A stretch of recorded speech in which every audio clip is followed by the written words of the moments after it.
ಎಲ್ರಿಗೂ ನಮಸ್ಕಾರ. Artist of the month ಈ ತಿಂಗಳು ಯಾರು ಗೊತ್ತಾ? ನಮ್ಮ ಶ್ರೀಮತಿ ಅಶ್ವಿನಿ ನಾಗೇಂದ್ರ. ಭಾಳ ಖುಷಿ ಆಗುತ್ತೆ ಮೇಡಮ್. ಇವಾಗ ನೀವು ಒಂದು ವಿಚಾರ ತಮಗೆ ಕೇಳೋದಾದರೆ, ಇಷ್ಟು ವರ್ಷದ ಎಕ್ಸ್ಪೀರಿಯೆನ್ಸಲ್ಲಿ ನಿಮಗೆ ಒಂದು ಫೇವ್ರೆಟ್ ಅಂತ ಇರುತ್ತೆ. ನಿಮ್ಮ ವೀಣಾವಾದನದಲ್ಲಿ ನಿಮಗೆ ಇಷ್ಟವಾದ ಜರ್ನರ್ ಯಾವುದು? ಹಂಗೆ ನೋಡ್ಕೊಂಡೋದ್ರೆ ಎಲ್ಲದೂ ಇಷ್ಟನೇ. ಅದರಲ್ಲಿ ಹಿಂದೋಳ ರಾಗ ಅಂದರೆ ತುಂಬ ಇಷ್ಟವಾದ ರಾಗ.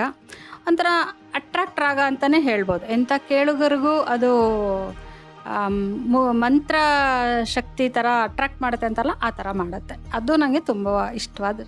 ಫ್ಯಾಂಟಾಸ್ಟಿಕ್. ಮತ್ತು ಇವಾಗ ನೀವು ಕಾರ್ಯಕ್ರಮಗಳಿಗೆ ನಾವೇನಾದರೂ ಆಹ್ವಾನ ಕೊಟ್ಟರೆ, ನಾನು ಅಂತಲ್ಲ, ಈ ಇಂಟರ್ವ್ಯೂ ಕೇಳ್ತಾ ಇರೋರು, ಸೊ ಎಷ್ಟು ದಿನದ ಮುಂಚೆ ನಿಮಗೆ ಇನ್ಫಾರ್ಮ್ ಮಾಡಿದ್ರೆ ತಾವು ಕಾರ್ಯಕ್ರಮಗಳನ್ನು ಬಂದು ಕೊಡೋವಂತಹ ಒಂದು ವ್ಯವಸ್ಥೆ ಆಗುತ್ತೆ?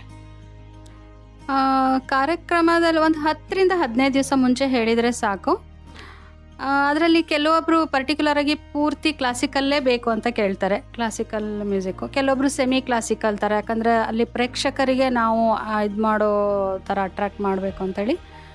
ಸೊ ಆ ಥರ ಅವರು ಹೇಳಿ ಒಂದು 10-15 ದಿವಸ ಮುಂಚೆ ಹೇಳಿದರೆ ಸಾಕು. ಒಂದು ಮೆಲೋಡಿ, ಫಿಲ್ಮಿ, ಕ್ಲಾಸಿಕಲ್ ಕೂಡ ಮಾಡ್ತೀನಿ. ಸೊ ಅವ್ರಿಗೆ ಯಾವ್ದು ಬೇಕೋ ಅದನ್ನು ಹೇಳಿಬಿಟ್ಟು ಒಂದು 10-15 ದಿವಸ ಮುಂಚೆ ಹೇಳಿದರೆ ಸಾಕು, ನಾವು ಪ್ರಿಪೇರ್ ಆಗಿರ್ತೀವಿ. ಮತ್ತು ಇವಾಗ ನೀವು ಇಷ್ಟು ವರ್ಷದ ಒಂದು ಎಕ್ಸ್ಪೀರಿಯನ್ಸ್, ರಿಚ್ ಎಕ್ಸ್ಪೀರಿಯನ್ಸ್ ಇದೆ. ಎಷ್ಟೊಂದು ಜನ ವೀಣೆಯನ್ನು ಕಲಿಬೇಕು ಅಂತ ನಿಮ್ಮ ಹತ್ರ ಬರ್ತಾರೆ. ಅಂಥವ್ರಿಗೆ ನಿಮ್ಮ ಸಂದೇಶ, ನೀವು ಆ್ಯಕ್ಚುಲಿ ಆ್ಯಸ್ ಅ ಟೀಚರ್ ಏನು ಹೇಳ್ತೀರಾ? ವೀಣೆ ಕಲ್ತ್ಕೋಬೇಕು ಅಂತಿರೋ ಯುವ ಪೀಳಿಗೆಗೆ ನಾನು ಫಸ್ಟ್ ಹೇಳೋದು, ನಮ್ಮ ಸಂಸ್ಕೃತಿ ಎಲ್ಲೂ ಹಾಳಾಗಬಾರ್ದು. ವೀಣೆ ಅಂದ್ರೇ ಅದು ಒಂದು ಸರಸ್ವತಿಯ ಒಂದು ವಾದನ ಅಂಥೇಳಿ, ಅದಕ್ಕೆ ಅಷ್ಟು ಗೌರವ ಇದೆ. ಫಸ್ಟು ಕಲಿಯುವಾಗ ಅದು ಮುಂಚೆನೇ ತಂತಿವಾದ್ಯ ಕಷ್ಟ. ನಮ್ಮ ಗುರುಗಳು ಯಾವಾಗಲೂ ಹೇಳ್ತಾರೆ, ಸಾಧನೆ ಮಾಡಬೇಕಂದ್ರೆ ಪ್ರಾಕ್ಟೀಸ್ ಮಾಡಬೇಕು ಅಶ್ವಿನಿ, ಪ್ರಾಕ್ಟೀಸ್ ಮಾಡಬೇಕು ಅಂತ. ಅದನ್ನೇ ನಾನು ಮಕ್ಕಳಿಗೆ, ಕಲಿತಾ ಇರೋರಿಗೆ ಹೇಳೋದು. ಕಲಿಯೋದಕ್ಕೆ ವಯಸ್ಸಂತ ಇಲ್ಲ, ಯಾರು ಬೇಕಿದ್ರೂ ಕಲಿಬೋದು. ಇಂಥವರೇ ಕಲಿಬೇಕು, ಚಿಕ್ಕ ಮಕ್ಕಳೇ ಕಲಿಬೇಕು ಅಂತಲೂ ಇಲ್ಲ. ಏನಂದರೆ ಪ್ರಾಕ್ಟೀಸ್ ಅಷ್ಟೇ. ಯಾಕಂದರೆ ಫಸ್ಟು ತಂತಿ ಮುಟ್ಟಿದಾಗ ಎಲ್ಲರಿಗೂ ಫೀಲ್ ಆಗುತ್ತೆ, ತಂತಿ ಬೆರಳು ಕಟ್ಟಾಗುತ್ತೆ. ಯಾಕಂದರೆ ನನಗೆ ಹೇಳಿದ್ದಾರೆ, ಬೆರಳು ಕಟ್ಟಾಗುತ್ತೇನೋ ಅನ್ನೋ ಫೀಲ್ ಆಗುತ್ತೆ ಅಂತ. ಯಾಕಂದರೆ ಪ್ರೆಸ್ ಮಾಡಿದ್ರಷ್ಟೇ ಅದು ಸೌಂಡ್ ಬರುತ್ತೆ. ಹಾಗಾಗಿ ಆ ಫೀಲ್ ಬೇಡ, ಕಲಿತಾ ಅಭ್ಯಾಸ ಆಗುತ್ತೆ. ಪ್ರಾಕ್ಟೀಸನ್ನ ಬಿಡಬೇಡಿ, ಅಷ್ಟೇ ನಾನು ಹೇಳೋದು. ಖಂಡಿತವಾಗ್ಲೂ ತುಂಬ ಸಂತೋಷ ಆಯಿತು ನಿಮ್ಮ ಜೊತೆ ಮಾತಾಡಿ. ಸೊ ಮತ್ತಷ್ಟು ಇವ್ರ ಮಾತು ಜೊತೆ ಇವರ ವೀಣಾ ವಾದನವನ್ನು ಕೂಡ ನಿಮಗೆ ಕೇಳಿಸ್ತೀನಿ.